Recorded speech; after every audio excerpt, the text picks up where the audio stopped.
My name is Stacy Nimmo, and I am the Executive Director at Red Wing Ignite. We're an innovation center located right here in Red Wing, Minnesota, and we offer support and education and funding opportunities to entrepreneurs and small business owners. We also have an amazing Learn and Earn program, which Burke Murphy, who is our host today, happens to head up.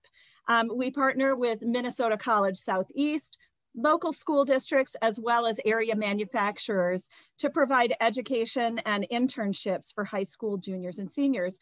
And Knobelsdorff is one of those wonderful partners. And so we're very pleased to greet Karl as our special guest here today. Before we get started though, one thing I'd like to mention is a workshop that we have coming up in just 2 days on Thursday from 6 to 8 p.m. It is our customer-driven innovation workshop, and it is designed for anyone who has an idea and a desire to look into doing something with that idea. We are open and very welcoming to have you join us for this free workshop on Thursday. And I will be dropping a link into the chat for all of the participants here on Zoom, and I'll also post it on our Facebook site. So with that, welcome, sit back, grab your happy hour drink of choice, and we're going to hear an amazing story of an amazing local business owner. And so with that, I'm going to hand it over to Shannan Harris. Good afternoon, everyone. I'm Shannan, and I'm part of the Red Wing Ignite team. We're really excited to have you with us today. This is part of our Red Talk series, and that stands for Reinvention, Entrepreneurship, and Determination. We kicked this off last February as part of the Big Turn Music Festival. We did some kind of brainstorming with Sam Brown, and he wanted to bring another component to the festival that had an educational component to it, something to be offered during the daytime. And so as we thought about it, we thought, how about a panel that could cover kind of the music and art scene? So that's where this started, was on a cold Saturday in February with 2 music-based panels held here at the Red Wing Ignite building. And once that was over and we reflected on what we thought we had achieved and the feedback we've gotten, we knew that it was something we wanted to kind of move forward with. So we took a few months and gave it some thought, worked on a logo, and had our marketing team come up with some different messages related to getting this out to the region.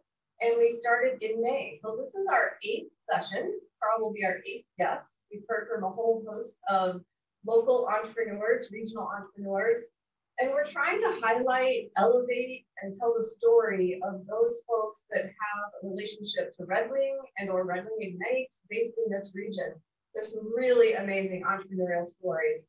And so we're proud to host them and share them.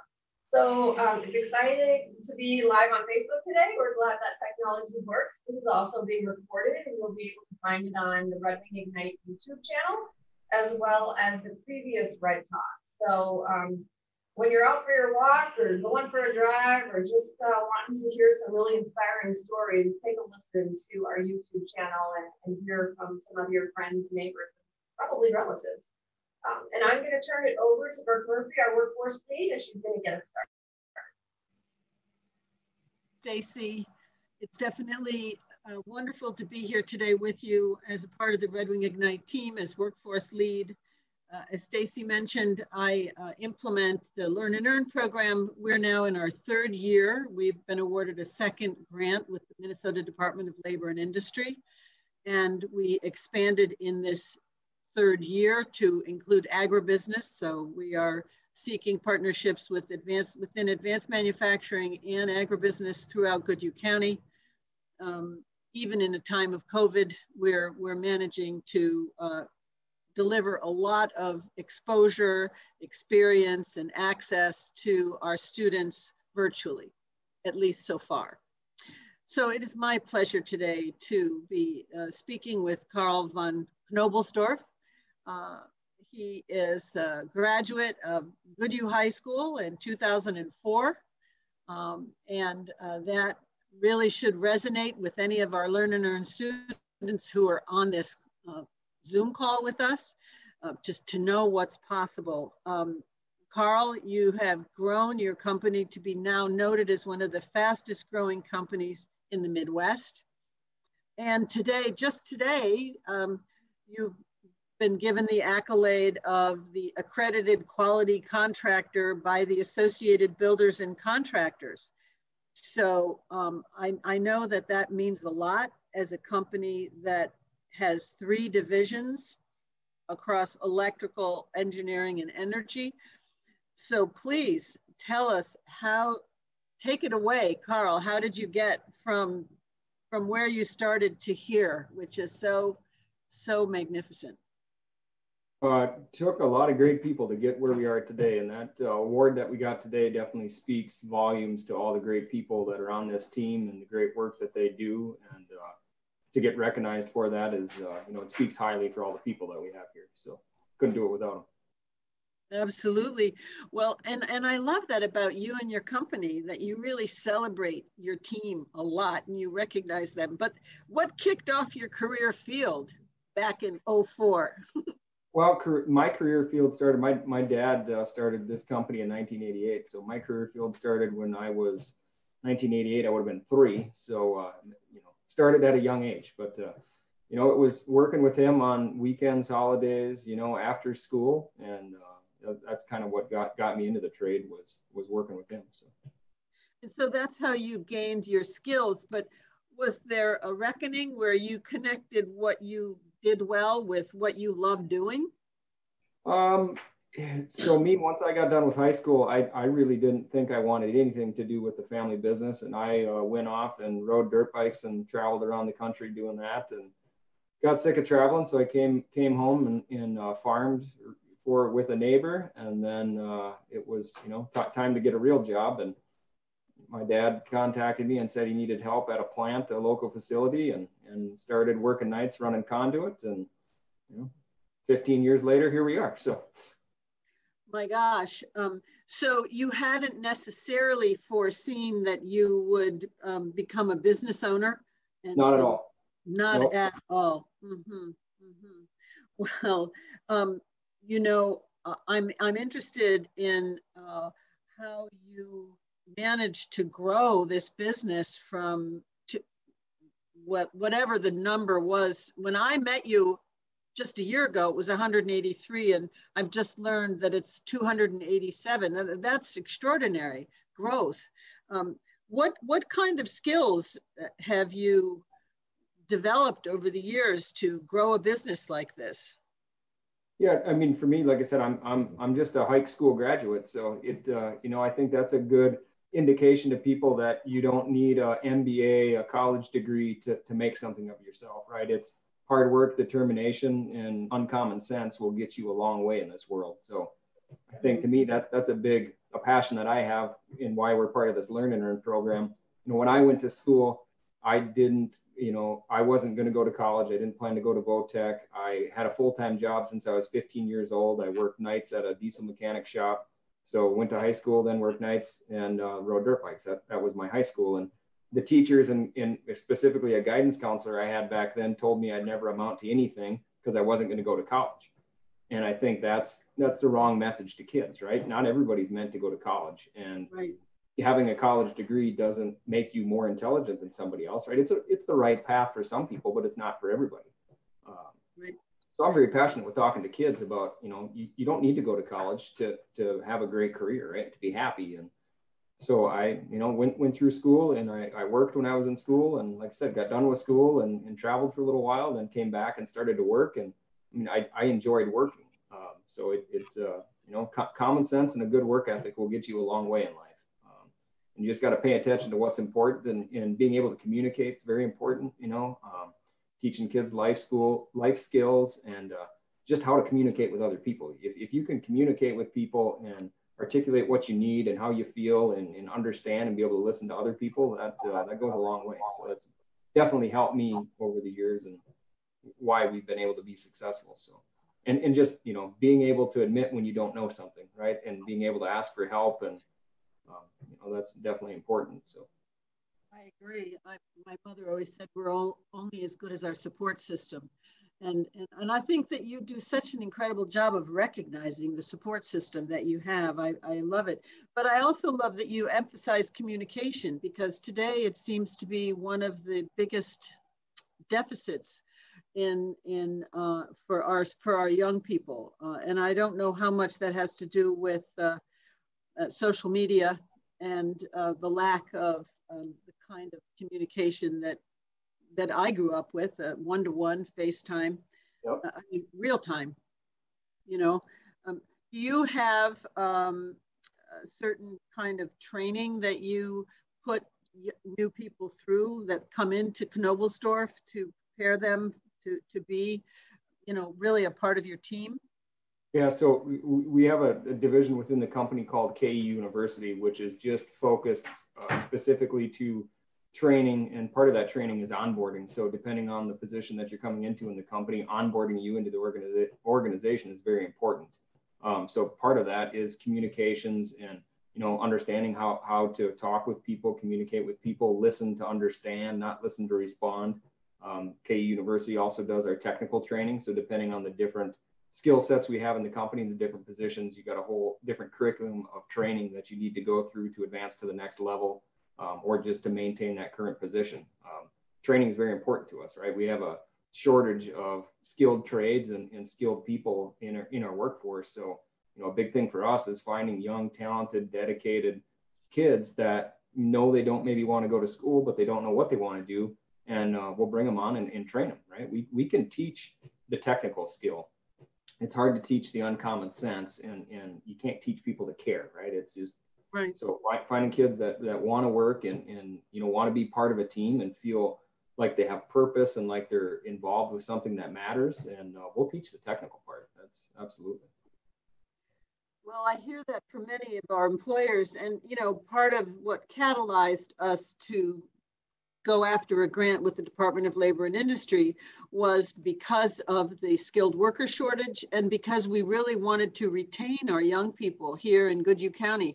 And so probably the biggest success has been introducing our students. Now 48 have completed 2 years, and we have 14 this year. Introducing them to the diversity and the strength of our companies across Goodhue County. And I have to say, they have notably mentioned Knobelsdorff for its high ranking, for its growth potential, for being a great local regional employer. And so you've mentioned some of what you're looking for, but could you say what types of jobs would you know, young people be seeking with you, and maybe what you're looking for in an employee? So I think in the company currently, there are 46 different job titles. So it depends on which division you're working in. So if you're working in the engineering division, there's designers, drafters, control engineers, electrical engineers, software engineers, you know, panel shop, panel builders, you know, in a manufacturing environment. And then we have different levels of those within that organization as well. So there's a, you know, entry level, there's, you know, kind of journeyman level, and then your, you know, your master or senior level position. So if you're into computers or into engineering, we've got a spot for you in that department. In the electrical division, you know, we have our traditional apprentice electrician, journeyman electrician, master electrician. We have high voltage linemen that perform, you know, medium voltage and high voltage work, build substations, do overhead line construction. We have technicians that are doing troubleshooting and working inside of plants, keeping them running. Or other electricians might be performing new construction work on new facilities.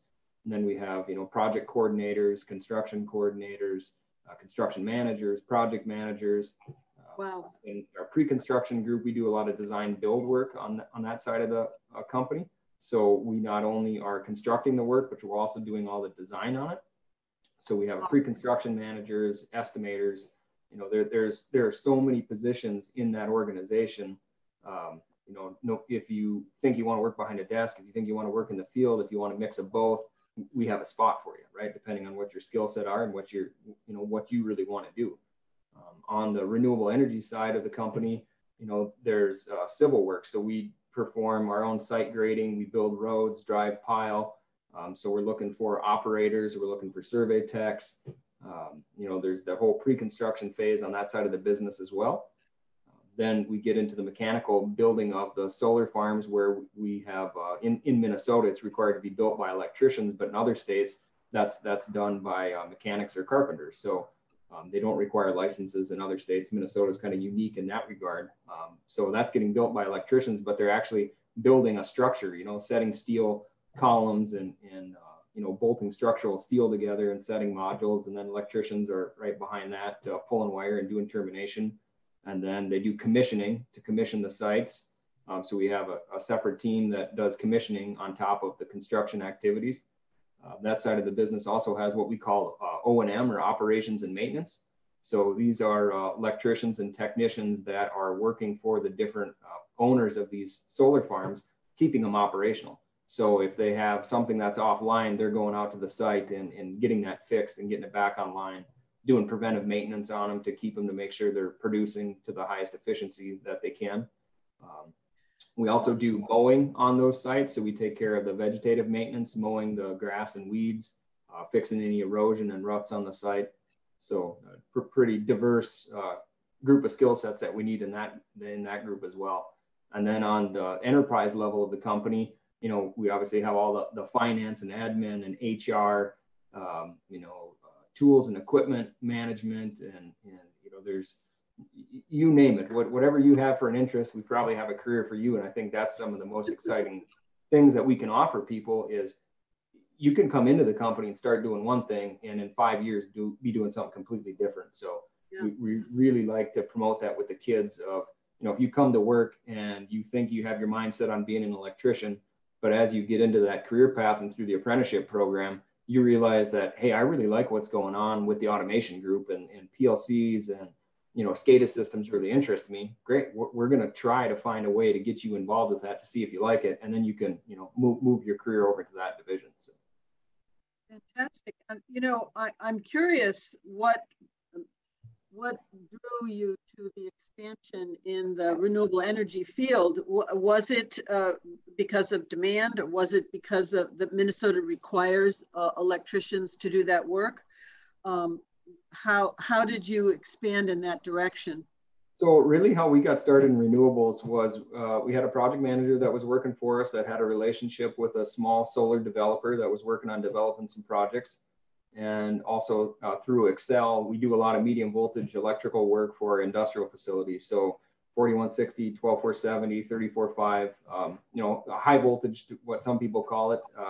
Not a lot of electricians do that type of work in this area. So Excel used to always do that work for the customers, and they stopped doing that at one point because of a policy on their end. So we would get called in to a lot of facilities or recommended by them to do that work. And when these solar farms started to get developed, they had pole farms, which were how they would interconnect to the utility. And a lot of these solar developers in Minnesota didn't do medium voltage work. So that's really how we got started, was by doing voltage pole farms. And we got called into a project and built a pole farm for them. And they liked our work, and they kind of asked us, well, what else do you want to do? And said, well, what else would you like us to do?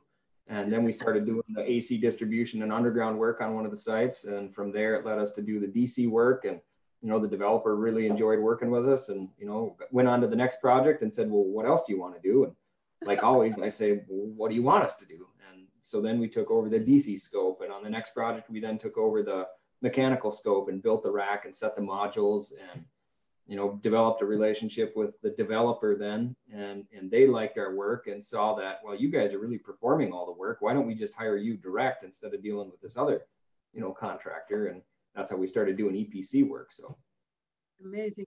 Well, I love the strength of the hard skills that your company is delivering to this region. This is in a time when there are jobs disappearing, yet your company is growing, and it is requiring real hard skills across a whole spectrum of technical skills. I'm wondering, you've mentioned in your engineering department that you have designers, you have software developers, you have AI and, you know, and whatnot.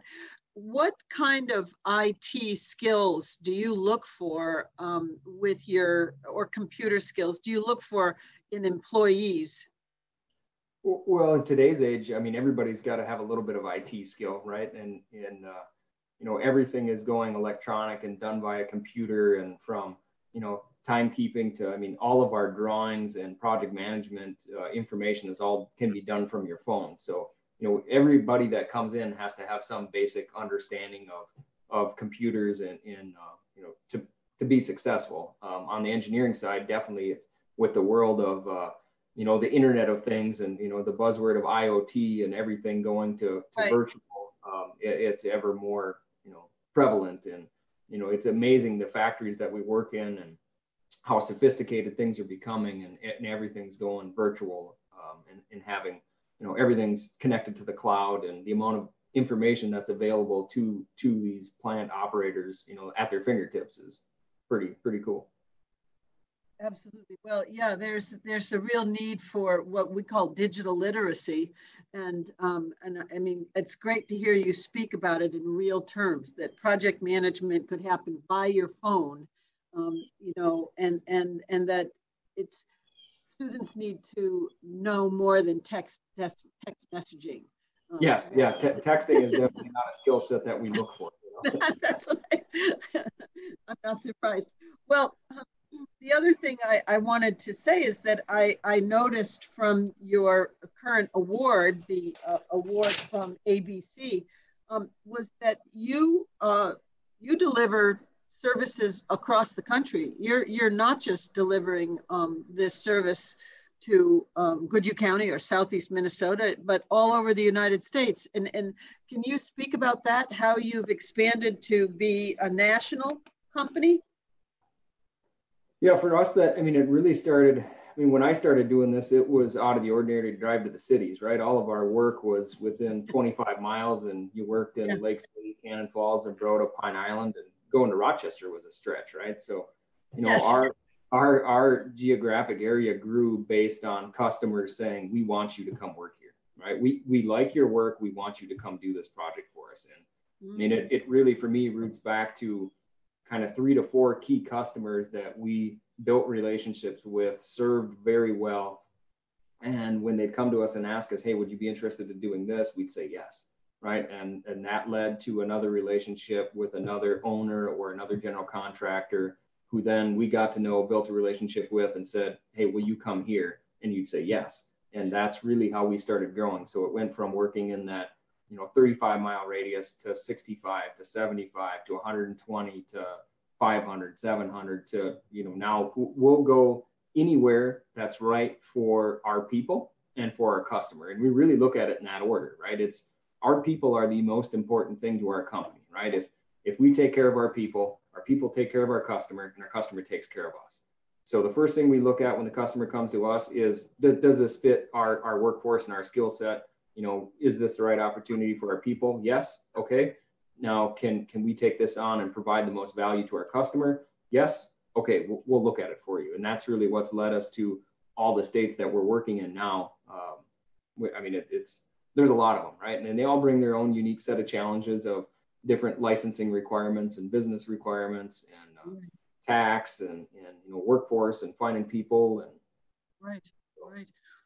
Well, on the other hand, I understand that you do hire locally. You do you know, take pride in hiring people from the region. What is the process? Do people just call Knobelsdorff and see if there's you know, a position opening, or would they go online? What would they do? The best way is to go online and apply. There's a list of openings on our website. You can always call the office, stop by. Obviously with COVID, that gets more difficult, but I mean, honestly, we are always hiring good people, right? I mean, we are always looking for good, quality, talented people. Even if we don't have a position listed as open, if you are a passionate, dedicated person looking to join a great team where you can have feel purpose and feel a part of something, you know, we're hiring, right? That's our model. We hire good people because good people make us who we are, and we will find work for them. Wow, that's so great. Well, I know that the first Learn and Earn student that we placed placed with you, was a senior at Cannon Falls High, and he was really committed to getting placed at Knobelsdorff. And I believe he completed his year, his time with you, and then got hired there. Well, that's fantastic.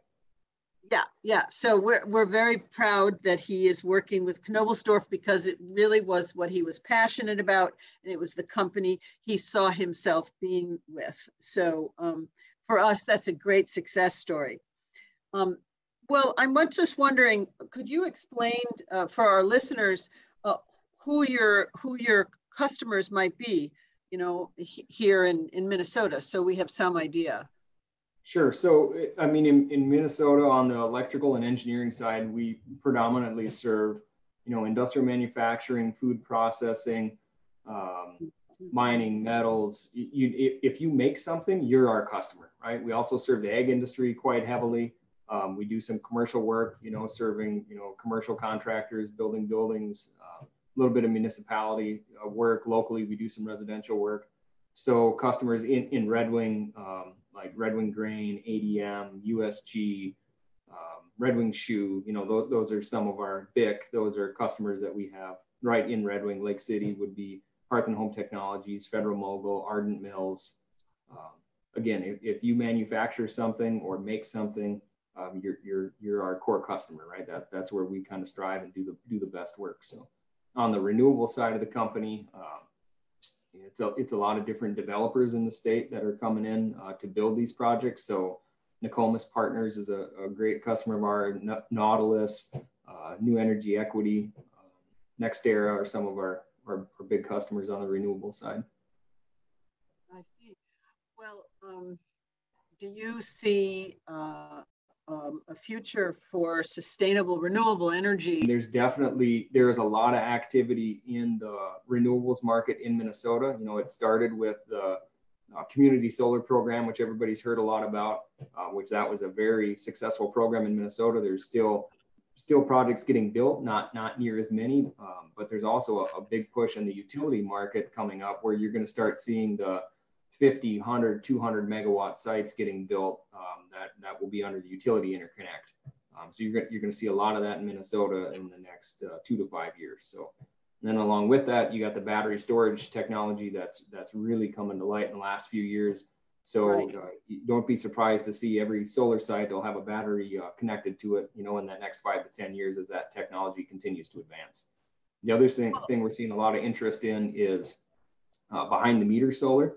So all of these industrial customers that we serve that have a large load and they're paying a high enough rate on their electricity, we can connect the solar, what we call behind the meter. So it's serving that facility, and they're using that renewable energy for their production operations on site instead of buying it through the grid. So in excess capacity then gets sold back on the grid. But that is becoming very, very popular, and I see that to continue to become more popular in the next 5 to 10 years. So. And I'm just wondering, you have a plant in Eagan, I believe. Are you producing solar panels?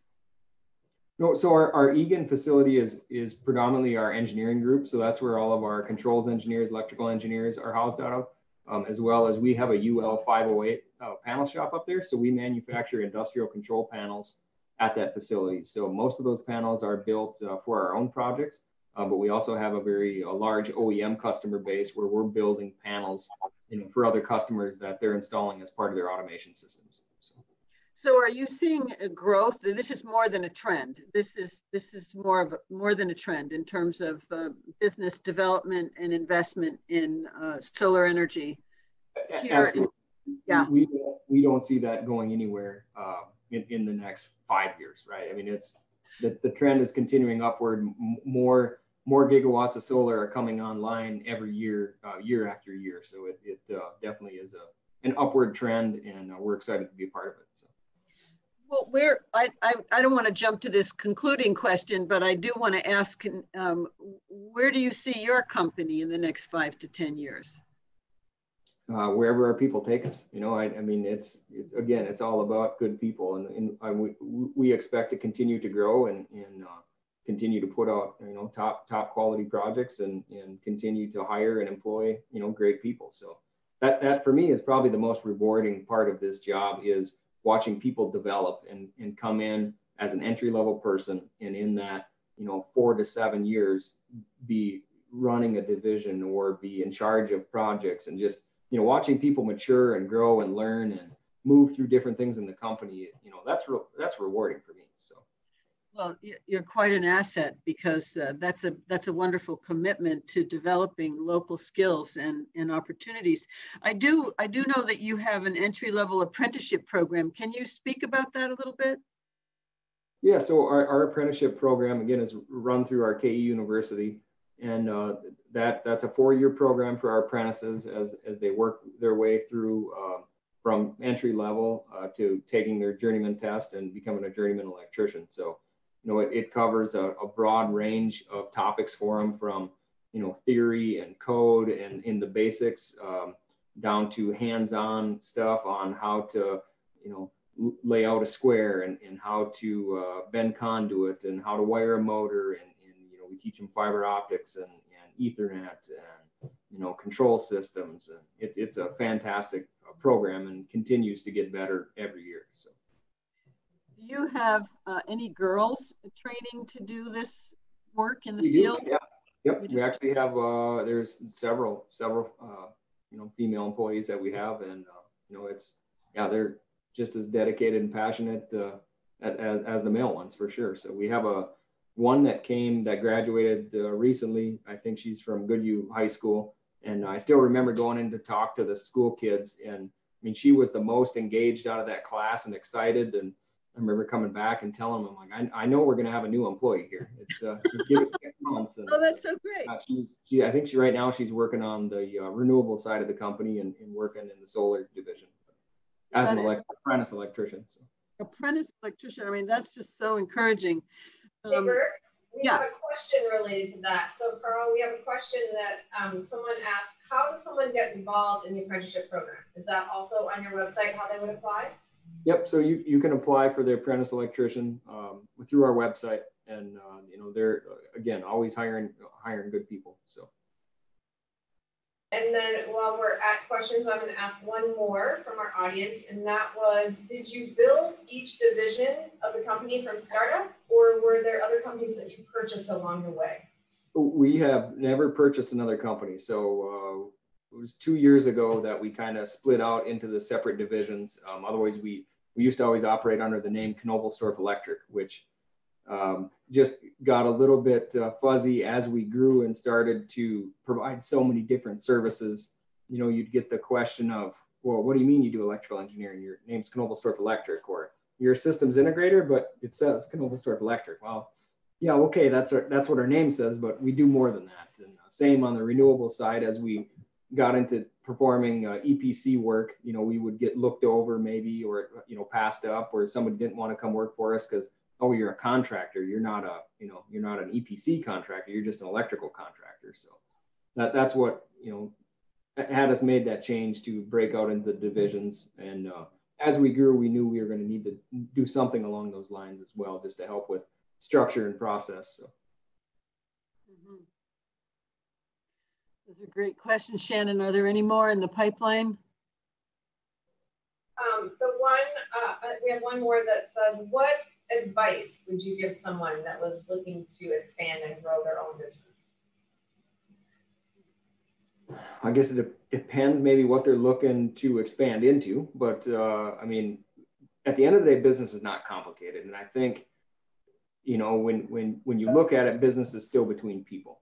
So if you have that mindset and understand that business is still a transaction for the most part that's happening between people, especially in the service industry, right? If you got an online business where you're selling something, that might be different, but I can speak to a service industry where we're providing a service, and it's generally for people, right? So whether I'm working for a homeowner or for another contractor, business owner, it's all about relationships and building trust with your customers, and so just hard work and determination.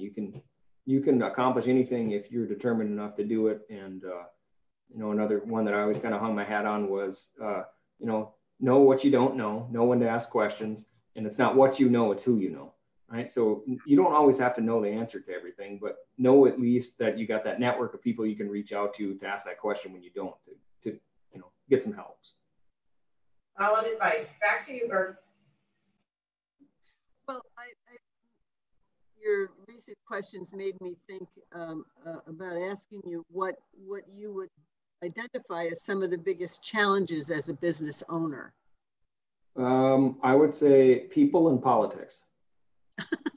I'm a very black and white, upfront. I don't sugarcoat things, and in some environments, the politics get in the way of that and just make things messy, and that's never any fun. And people, they are the life and death of any organization. So just focusing on people, and that can be a challenge some days. Yes, I understand. Well, I've been taken to say that I think that our young people are today's natural endowment for any region, that they are what is the future for us, the young people that we nurture and cultivate and really help build their potential future, but also to keep them here in this region. And it's a really important commitment that I think your company has made.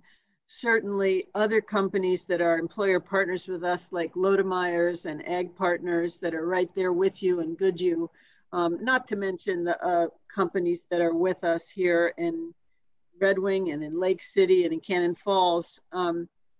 But I still find that students and their parents really don't know what career options are out there. They don't really know what the pathways are. There's a fairly dated perception of what jobs are. For instance, I have 14 students right now, and probably 90% of them said they wanted to be mechanical engineers. And so I said, well, that's interesting. What does a mechanical engineer do? and really, none of us knew, and so what your company is doing and the opportunities that you provide really sort of dismantle those vague notions and construct a really powerful, positive picture of what's possible here in these technical fields, and certainly employing nearly 300 people to work regionally and nationally is really something to celebrate. And the biggest thing that I like in the Learn and Earn program is actually introducing students to this world of opportunity that they don't know exists. And I remember that they said in our video that they were really surprised at the strength of our companies, at the diversity of them, at the high rankings. I mean, you're ranked very high as a renewable energy company, as an electrical company. And so I'm wondering, I know you're going to say that's your team, but could you talk a little bit about the successful path that you've had for the last 30 some years now? What are those ingredients that make the difference? Yeah, I think before I touch on that, I'd like to capture your point of, you had 14 people say they wanted to be mechanical engineers. Why is that, right? And it starts to me with parents and teachers, right? We have to get over, when I was in school, again, everybody preached college, college, college. That's what you had to do. We have to get over this mindset that the only way that our children are going to be successful is if they go to college, right? Yeah. That it is complete false. College is not for everybody. I walk through high schools and I see they'll have up, it's like where I went to college, and all their teachers have got, all this, posters up of where they went to college, right? It's like, well, where are we at supporting trades, right? How about the teachers that, obviously they're not teachers because you got to have a 4-year degree or whatever it takes to be a teacher, but let's promote, working with our hands. Let's promote trades. Let's promote the things that maybe only take associate's degree or a 2-year degree or no degree, right? Because you don't have to go to college to be successful. You can come out of a 2-year degree or no degree, do a 4-year apprenticeship, make over $100,000 in 4 years. with zero debt. How is that not successful, right? How is that, and the people are happier? You know, not all of them, but you talk to a lot of people that are welders, pipe fitters, plumbers, mechanics, you know, equipment operators, electricians. It's a pretty rewarding career. You get to do and see a lot of cool things. And I think this whole mindset and notion that everybody has that you have to go to college to be successful, we are not going to be successful as a society and as a region and as a community if we can't get over that. Right. Yeah. So I'm very passionate about that, and going to schools and talking to kids. And again, it kind of starts with the parents and the teachers. We have to get past you have to go to college to be successful. Right. And money doesn't equal happiness. Right. You don't, at the end of the day, happiness is way more than money. It's having that job where you feel rewarded, you have purpose, you know, you feel good about what you're contributing back, you know, to your fellow teammates and to your customers. And you know, that's important to me. There are so many open positions right now for companies across our region, from the manufacturing jobs to maintenance to, again, welding, plumbing, HVAC, electrical, controls techs, you know, you name it. There are some very rewarding careers out there that you don't have to go to college for. You can go to a 1-year, 2-year, or no program, and most people are going to pay you to go to those schools or teach you on the job, and you're going to have a great career. I was kind of hoping that your guidance counselor might be on the call today. You know, I've never run into her after school, but that would be kind of fun, or after I graduated, but that would be kind of funny. Yeah, or maybe just drop her a Christmas card. I don't know. Right. I think we all have something to learn from your story. And, you know, Burke obviously is a huge advocate for this discussion, and the education system is not a fast boat to turn. But people like you who have built such a successful, robust, diverse company, speaking out, speaking at schools, being part of these kind of internship and learning experiences are how it's going to happen. So as just a citizen who agrees with you completely, I appreciate your work and your advocacy for that very line of thinking.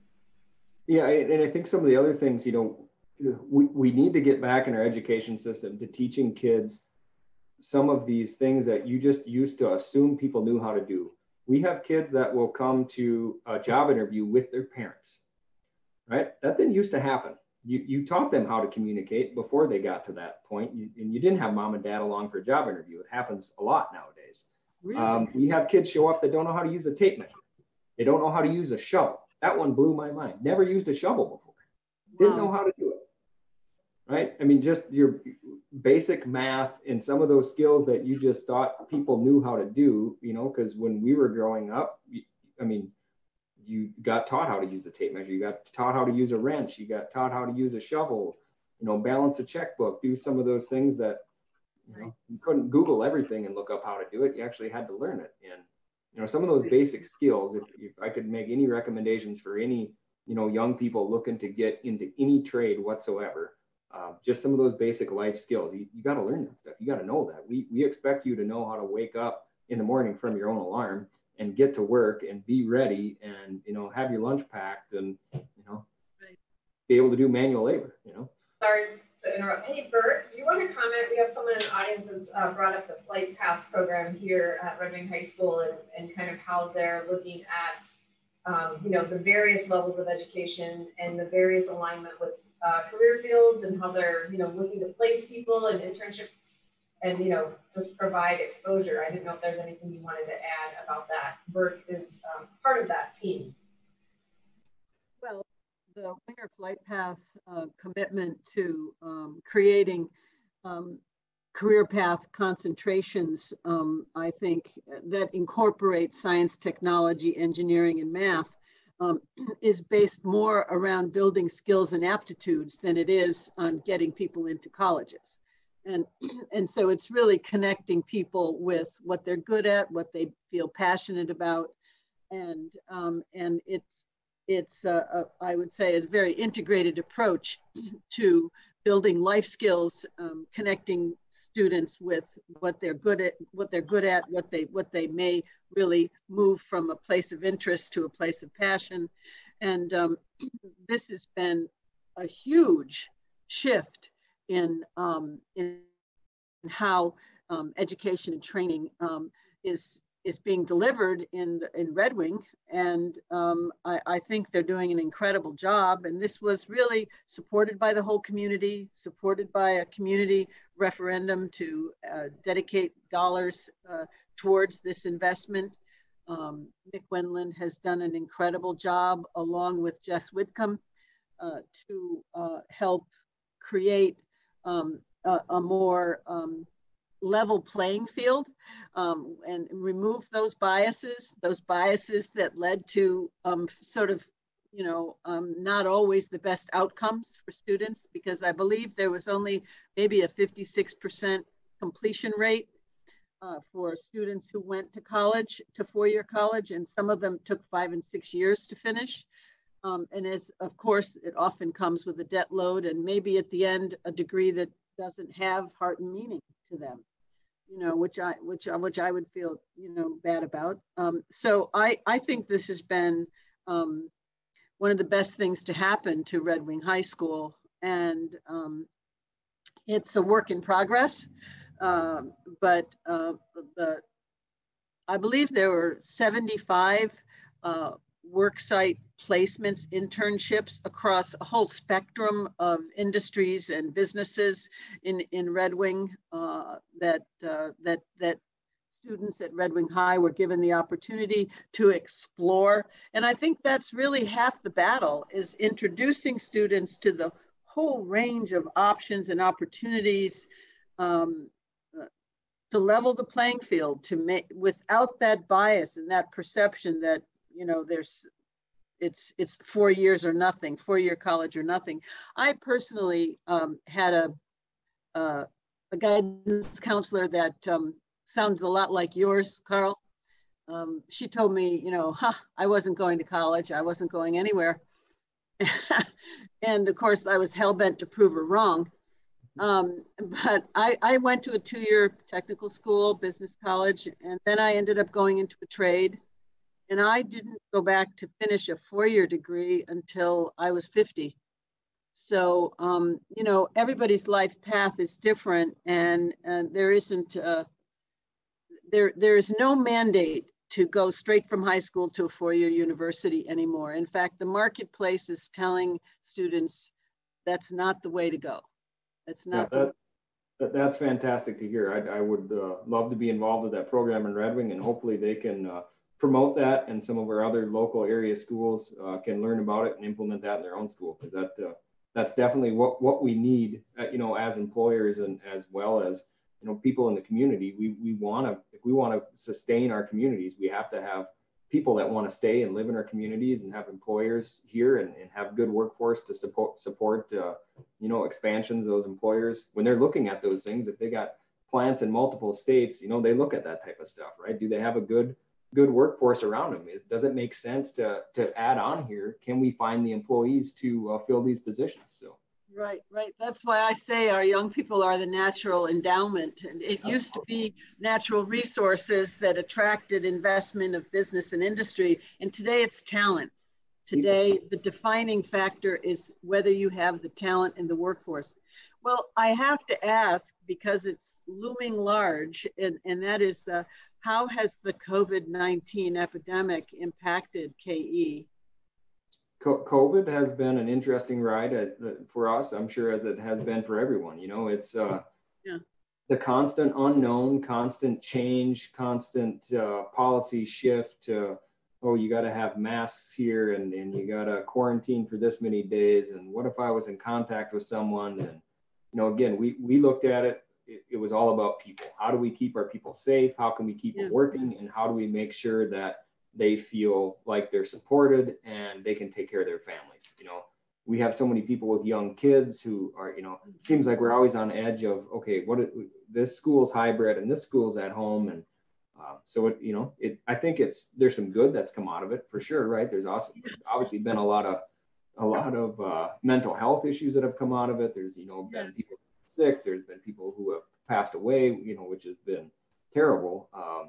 Right. But there's also the good that's come out of it, that's taught us how to do things differently, right? The what's important in life, and really sometimes stepping back to realize the things that are important in life, and some of this trivial noise on the side that really can just go away and focus on the important stuff. And it's taught us how to work remote, right? There's things that we do now that last year at this time, nobody would have ever done, not a face-to-face. And now we can do it virtual and everybody's just fine with it. So it definitely has presented its challenges, but along with every challenge, there's an opportunity. So I just wanted to remind people both that are watching and listening on Facebook and who are part of our Zoom webinar that you can chat in any questions we have. So Stacy has put that in the chat.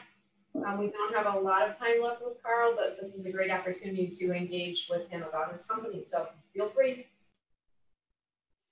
Karl, you have such agility and such ability to pivot, and in such a good-natured way. Tell me, where did these gifts come from? I have no idea. They don't teach those in school, right? I mean, that's just. No, I know. I mean, your optimism is so present, and your appreciation for your team is so outstanding. I'm just wondering what influenced that. What was the influence there? I think a lot of my people skills I can attribute to my Uncle Herman, who a lot of people in Red Wing knew. He was very influential in my life. I spent a ton of time with him when I was a kid.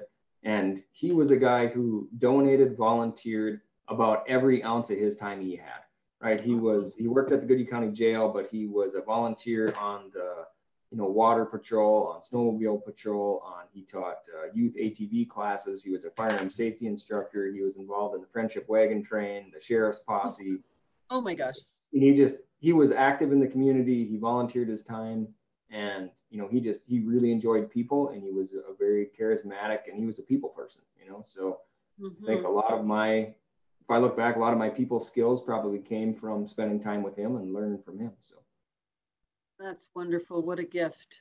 That's really wonderful. Well, do you have any, advice for young people today about how to develop those people skills? Because they, as you said, you could teach them the technical piece, but what about the people skills, the relationship building? Put your phone down.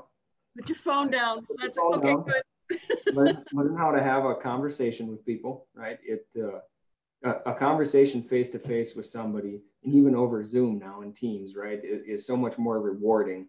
And just learn how to listen to people, and that whole listening to understand and not listening to respond, right? Just be a good listener, learn how to have a conversation. And there's so much more than technology and text and email. And again, business is about people. It's still a transaction or a relationship between people. And, the better people do understanding that, the more successful that they're going to be. So. Yes, I often quote a quote that I picked up, and I don't know who's the author, but it is that fear is great, but greater yet is the truth of our connectedness. And if we can trust that connectedness and take the risk to have the conversation, and one-to-one or with a group of people, I really think that it's what makes the world go round. Yeah, I'd say the other piece of it too is, along with communication, it's healthy conflict. We seem to struggle nowadays with learning how to disagree with each other but still be friends, right? It's just because we don't have the same points of view doesn't mean we're enemies, right? And learning how to have healthy conflict, and building that trust with people, so that when you do have conflict, that it's okay, right? You're going to get past it. But we need to get back to being able to disagree and still be friends with each other, and not think that, oh, this is the worst person ever because we don't agree on every single thing in life, right? It's not how the world works, or it shouldn't. I wholeheartedly agree with you, Karl. Wholeheartedly. And so tell me, how is our time here? We have 5 minutes. We did have one other question in the chat, or comment really, about how your company engages in the local communities that they're part of. Some companies give back, or they have volunteer time that they allow their employees to do. How would you describe your company's involvement? in the community? So we give back to many different organizations. We donate time and money to our local schools. We're involved in the Habitat for Humanity program where we donate labor and materials. We donate materials and money to some different school programs for the robotics programs where they're doing the IBM robotics. We donate a lot to our local VFWs and Legions. So we're heavily involved with veterans associations and different groups that support our vets. We're a proud employer of many veterans. We've received a few awards for, you know, the things that we do for some of our vets, which I mean, is very important to me, and I think it's, you know, the right thing to do. We have a group through our marketing department where we have a group of people that decide on different things of where we're going to give back and how we're going to give back, and whether that's going to be money or time. You know, we're just, yeah, it's important to give back to the local communities that we work in. So. Well, a great work ethic that you have, and a great relationship ethic. And I'm so thrilled that we've had an opportunity to have this conversation, and that we've had so many people listening and participating. Yeah, it's been a really informative and inspiring hour with you, Karl. We're so impressed. The Red Wing Ignite team is so impressed and so proud that you're in the region, that you're a neighbor, that you are in alignment with a lot of the work that we do. And we just thank you for, you're an amazing role model. And I hope that a lot of young people will listen to your advice, sometimes coming from someone that's a little closer to their age, maybe is a little more impactful than maybe parents and teachers. But so congratulations on everything that your company has done and continues to do. And we appreciate you being part of our time today. And we'll let you have the last word. Yeah, absolutely. I appreciate the time. And for anybody who's listening, or, I mean, we are happy to come into schools, to youth groups, and talk to kids, and you know, get them involved and excited about all the different opportunities that are out there for them. You know, so it's a pretty, to be, you look back and to be young right now, and the amount of opportunities that are out there for kids and young people is pretty incredible, right? It's just, it's our job to inform them of all these opportunities, and you know, just see what piques their interest and what they, you know, want to do, and you know, help get them involved with it. So. Well, thank you again, and thank you, Burke, for leading the conversation. And we're just really excited for continuing to be able to partner with you and your organization. So stay healthy and continued success, and hopefully we'll connect again soon. All right, you guys as well. Thanks for your time. Thank you, Karl. Thanks, everyone, for joining us today. Thank you. Yeah, goodbye. Thank you.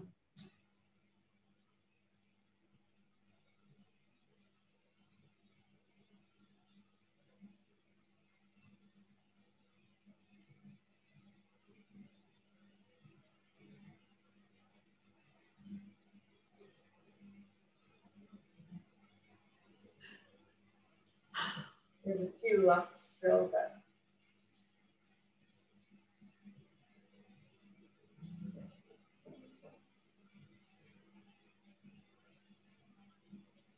one remaining. Are we still? And yeah. Are Megan, you still, you're still there, so don't say anything bad about Megan. are you streaming? Are you still streaming live or no? Nope. Ended it right when you said thank you, everybody, and gave a wave, Burke. So. And can you stop the recording actually on Zoom as well?